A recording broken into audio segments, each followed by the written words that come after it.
Am I the only one that didn't know you can ditch pills for herbs? Let's dive in. These 3 herbal remedies are easy to make, incredibly effective, and 100% natural.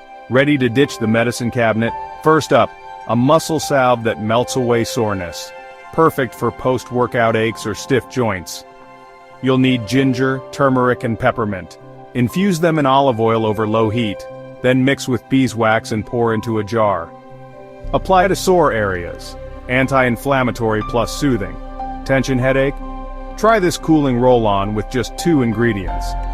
Dilute a few drops of lavender and peppermint oil in a carrier oil like jojoba. Fill a roll-on bottle and apply to temples and neck.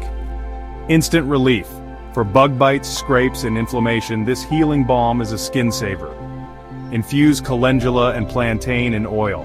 Mix with beeswax. Store in a small tin and apply to affected skin. Nature's first aid kit. A quick note. Always patch test before use and consult a healthcare provider if pregnant or on medication.